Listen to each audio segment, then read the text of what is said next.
update is getting closer and closer, and with that we're gonna see some fundamental changes of the core gameplay of Squad Busters. In today's video we're gonna check out the latest Squad Busters videos and why I think there's a chance that we're gonna see some huge changes to the core gameplay and the camera perspective.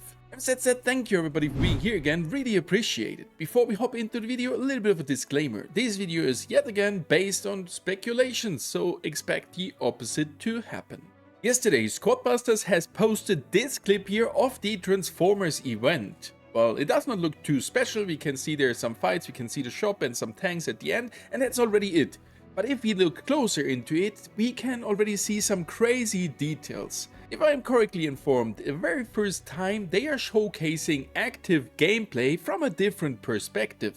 So far all the clips have been from the standard POV, so from the perspective from above, like you know when you're playing the game. That alone might not be crazy, but together with the roadmap teaser they gave us in the last Squad Up video, I think that we're gonna see some change to the perspective of how we are playing the game. April's update is going to shake up the entire game. We're bringing more strategy, better control over your squad, and improved battle readability.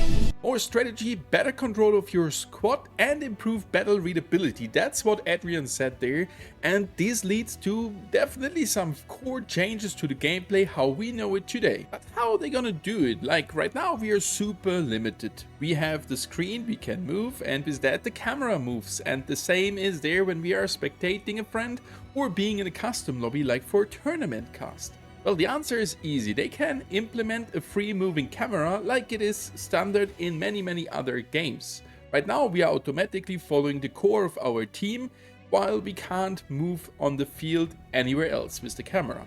In some parts that is good, in some other parts it is definitely limiting. But I can tell you, yep, a free camera would be definitely nice. Just check out this miner going into the nowhere with no chance of controlling the miner and not even seeing the rest of the team because the cam just goes into the middle of it somehow. And secondary, as I mentioned before, for tournaments and spectating others, it would be definitely a high need to have a kind of like free cam, because right now you can spectate one team. You can't see what is happening in the middle or at the objective. We need a different angle, and we maybe need some free camera to have some good tournament casts out there. With that limitation right now, no one is gonna watch esports, guys. It will be like that. Believe it or not, it will be not that interesting if you just can see the POV of one player instead of having a free cam and seeing the fight from a little bit above. If you have liked the video so far, then definitely don't forget to like and subscribe to not miss any news and speculation about Squad Busters in the future. But the teaser goes far beyond that. It is not just changing the position on your map so that you can a little bit go off screen of your team and see what's happening maybe towards the middle. No, the perspective is completely changed. This is not a change to 2D, no. We are not even zoomed out a bit, no. This is a complete 3D movable cam there, and this is actually huge that this is even possible in the current game. I didn't know that. Yes, there are 3D models of the units. We all know this is a 3D fighter game, but the perspective leads that it looks a little bit like 2D because we are centered on top of the team and can't move like steering to the back, to the front to get a better perspective of the fight. And what they have done there in the teaser is definitely crazy. And come on, those epic battles there are insane, and I would love to see something like that, at least when we review a gameplay of us where we could change the 3D perspective. That would lead to some crazy clips we can get and some crazy perspectives. But do I really think we're gonna see a 3D free movable cam? No, I don't think so, because that will have definitely a high impact on the resources needed for the game, and in my opinion that's actually not needed.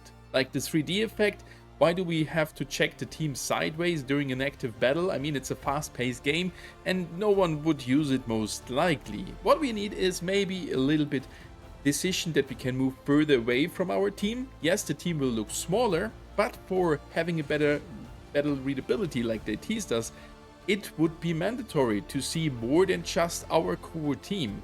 Or with the free cam. So these two options I guess are there, that we either get a different POV from a little bit higher of the gameplay, or that we can move our camera beside the team in a free way. That's happening with the third finger in other games. And if we check out, for example, Wild Rift, yep, you have your fighter there, you can move with him, and you have a free movable camera. You can even click the minimap and jump to position, releasing it, and you're jumping back. And that would definitely help here to improve the fights and the core mechanics of this game. And on top of that, it would not change our core gameplay because we can still move around and the standard position of the camera will be the same as right now. What are your guesses on this theory? I'm super excited to see what's coming in the April update, and at least we know right now that it is possible to get these fancy 3D recordings of the battles. Thank you guys for watching and happy busting!